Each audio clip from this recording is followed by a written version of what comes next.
म्हणजे आपल्या आसपासची बातमी असेल आपणा सर्वांसाठीची। आपण पाहत आहात 7 मराठी न्यूज। या बातमीपत्राचे प्रायोजक आहेत JK super digital studio, videography आणि फोटोग्राफीच्या दुनियेतील एक विश्वसनीय नाव।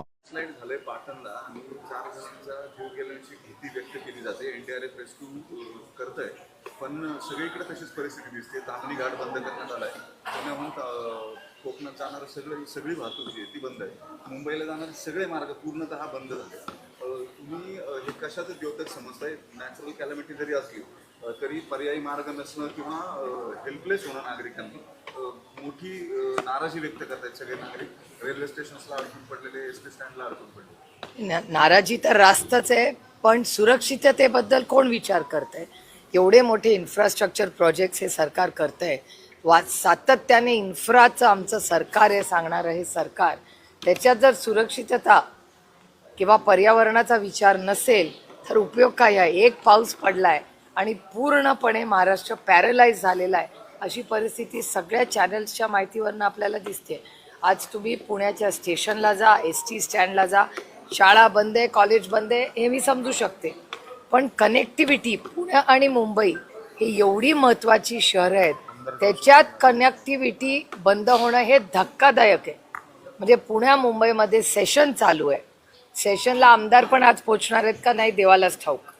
आणि जर आमदार निघाले नसतील तर माझी त्यांना विनंती आहे, जाऊ नका, रिस्क घेऊ नका।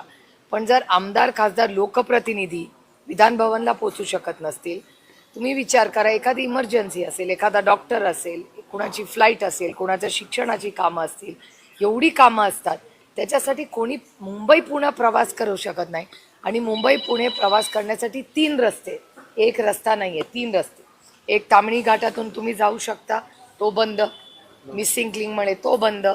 जुना आपला म्हणजे तुमचा कदाचित जन्मही झाला नसेल तेव्हा, आमच्या लहानपणी आम्ही त्या खंडाळाच्या घाटाने जायचो, जुना रस्ता ज्याला म्हणतात, तोही बंद। मग सगळेच रस्ते बंद झाले असतील तर ह्या सगळ्याचं ऑडिट व्हायला नको की? एवढे इन्फ्रास्ट्रक्चर प्रोजेक्ट्स करताना पर्यावरणाचा विचारच या सरकारने केलेला नाही आहे। आणि सगळ्याचे कॉस्ट एस्किलेशन्स आहे, नुसता इन्फ्राचा इश्यू नाही आहे, प्रत्येक आजपर्यंत ह्या केलेल्या सरकारच्या प्रत्येक प्रोजेक्टचं कॉस्ट एस्किलेशन झालेलं आहे। मुंबईमध्ये सुद्धा पावसामुळे मोठं नुकसान होते। कालही 2 जणांचा मृत्यू झाला झाड कोसळून।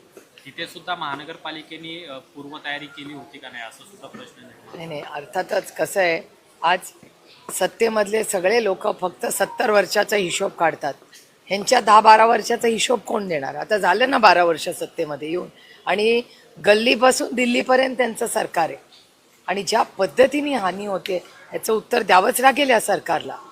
म्हणजे स्कूल बसवर झाड पडलं, त्याच्यानंतर आज मानकुडला 6 का 8 लोक गेले, कोण आहे याला जबाबदार? ऑडिट का होत नाही वर्षभर? कॉर्पोरेशन्स काय करतायत?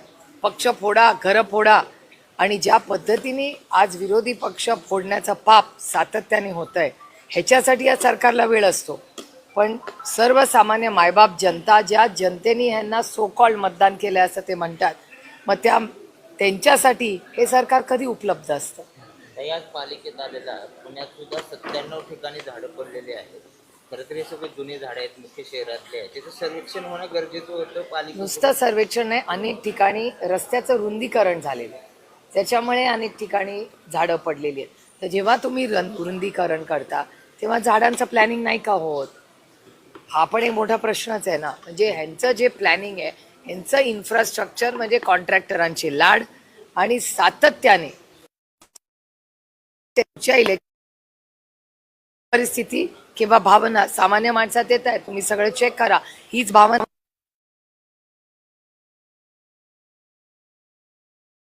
नाही आलेल्या, पण सोशल मीडियावर सगळीकडे एवढीच चर्चा आहे। काही रोहित दादा सातत्याने आंदोलन करतायत, सरकारच्या विरोधामध्ये रस्त्यावर आहेत। 2 दिवसापूर्वी त्यांनी एक ट्विट केलेलं आहे की माझ्यावर आता पुन्हा एकदा कारवाई होऊ शकते, अशा पद्धतीने तुमच्याशी काही चर्चा झाली किंवा काय असू शकतं? आणि पुन्हा तेच ED हे ते सुरू होईल?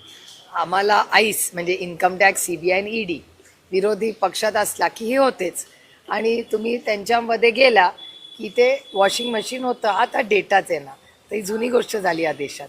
विरोधी पक्षात असला तर आईस, आणि सत्ताधारीत असल्या तर त्याला सौखून माफ, ते वास्तव आहे दुर्दैवाने या देशाचं। राम मंदिरावरून शिवसेनेने आंदोलन सुरू केलेली आहे. तुम्ही काही करणार आहात? उद्धव ठाकरे अयोध्येला जाणार. एक तर कालच खरं तर गेला एक आठवडा निलेश लंकेंची इच्छा आहे अयोध्येला जाऊन तिथे आंदोलन करायचं, पण आता तिथे परवानगी देत नाही. आणि जे जात आहेत खासदार किंवा आंदोलन करण्यासाठी त्यांना तिकडून काढलं जात आहे अशी माहिती सगळ्या आम्हाला तिथल्या स्थानिक आमचे जे समाजवादी आणि काँग्रेसचे सगळे आमचे जे मित्रपक्ष आहेत त्यांच्याशी जेव्हा आम्ही बोलणी केली, एक तर दुर्दैवी गोष्ट आहे की अयोध्या टू उज्जैन ही आमच्यासाठी आस्थेची श्रद्धेच्या जागा आहेत आणि दोन्ही ठिकाणी एवढा मोठा भ्रष्टाचार झालेला आहे हे वास्तव चॅनल आणि वर्तमानपत्र सातत्याने करत आहे. म्हणजे आता तुम्ही विचार करा, राम मंदिर ह्याच्याबद्दल भारतीय जनता पक्षाने एवढा मोठा लढा उभा केला आणि त्या काळातले म्हणजे आज मला आवर्जून अरुण जेटली, सुषमा स्वराज, यशवंत सिन्हा, अटलजी, माननीय अडवाणीजी या सगळ्यांनी केवढा संघर्ष केला हे करण्यासाठी. आणि आज त्याच भारतीय जनता पक्षात आज निर्णय प्रक्रियेत ते कुठलेच नेते नाहीत. म्हणजे आपण पुण्यात आहोत, आपले प्रकाश जावडेकर साहेब बघा, किती नेत्यांची नावं घेऊ मी. आज ती सगळी पिढी ज्यांनी राम मंदिर व्हावं आणि अयोध्या ते उज्जैन या दोन्ही बाजूसाठी ताकदीने एवढा मोठा संघर्ष केला, आज त्यांना काय वाटत असेल? ज्या एवढा त्यांचं उभं आयुष्य विरोधी पक्षात असले तरी एवढा संघर्ष केला, राम मंदिर बांधलं आणि त्या रामाच्या मंदिरात जर आज भ्रष्टाचार होत असेल ते किती दुर्दैवी आहे मला सांगा. आणि पुन्हा मी म्हणते की उज्जैन, अयोध्या टू उज्जैन आणि मर्यादा, मला सुषमाजींचे शब्द आजही आठवतात. त्या प्रभू श्रीराम कधी नाही म्हणायच्या, त्या म्हणायच्या मर्यादा पुरुषोत्तम राम. मला अजून सुषमाजींचे शब्द ऐकतात. म्हणजे सुषमाजींनी आमच्यावर संस्कार केले, जरी विरोधी पक्षात आम्ही एकामेकाच्या असलो तरी आम्हाला सांगायचे सुषमाजी की सुप्रिया हे मर्यादा पुरुषोत्तम राम आहे. आता मला सांगा कुठली मर्यादा या सरकारने ठेवली? जर त्याच रामाच्या मंदिरात ज्याच्यासाठी उभं आयुष्य अडवाणीजी, अटलजी आणि सगळ्यांनी केलं, त्याच रामाच्या मंदिरात भ्रष्टाचार होतोय. आणि जेव्हा आम्ही सत्तेत होतो तेव्हा काँग्रेस राष्ट्रवादीच्या भ्रष्टाचारांना हद्दपार करू हे तुम्हीच दाखवलंय ना तुमच्या चॅनलवर. त्याचं तर काहीच झालं नाही. ते दोन्ही पक्ष फोडले, सगळ्यांना क्लीन चिट दिल्या. म्हणजे मग आमच्या कदाचित नेत्यांनी भ्रष्टाचार केलाच नाही ना. मग त्यांनी खोटे आरोप केले आमच्या नेत्यांवर फोडण्यासाठी, घरं फोडा, पक्ष फोडा. आणि त्याच मर्यादा पुरुषोत्तम रामाच्या मंदिरात आज भ्रष्टाचार होतोय, हे दुर्दैवी आहे. आणि ह्याच्या विरोधात, कारण का आमच्या श्रद्धेचं स्थान आहे, आम्ही हे सहन करणार नाही.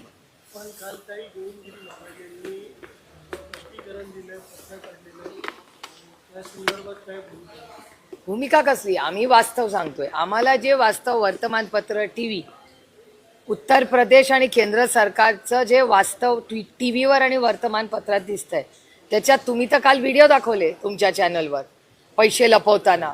ते तर व्हिडिओ काही खोटे नव्हते, तुमच्याच चॅनलवर पाहिले आम्ही. याचा अर्थ भ्रष्टाचार मोकळेपणे, दिलखुलासपणे चालला होता मर्यादा पुरुषोत्तम रामांच्या समोर. हे किती दुर्दैवी आहे. आणि मला विचाराल तर म्हणजे मला आश्चर्य वाटतंय की आमच्या श्रद्धेच्या स्थानामध्ये एवढा भ्रष्टाचार, चिची.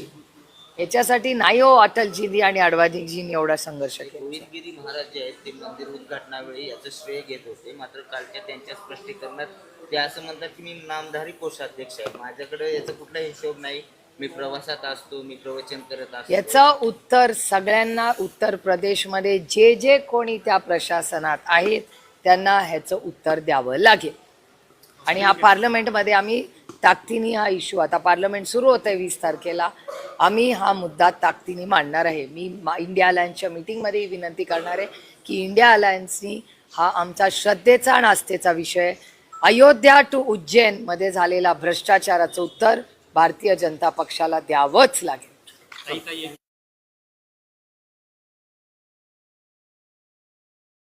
सध्या चर्चा आहे NDA मध्ये जाणार अशा आहे. परवा सतीश पाटीलही म्हणाले की लोकसभेनंतर राष्ट्रवादी काँग्रेस आणि काँग्रेस एकत्र येण्याच्या चर्चा सुरू झालेल्या होत्या, दिल्ली स्तरावरती त्या होत्या. आता राष्ट्रवादी आमच्या सोबत आली तर दुधात साखर आहे असं त्यांनी वक्तव्य केलं. बंटी दादा हे काँग्रेसचे ज्येष्ठ नेते आहेत आणि अर्थातच आमची अतिशय प्रेमाचे, जिव्हाळ्याचे आणि कौटुंबिक संबंध आहेत.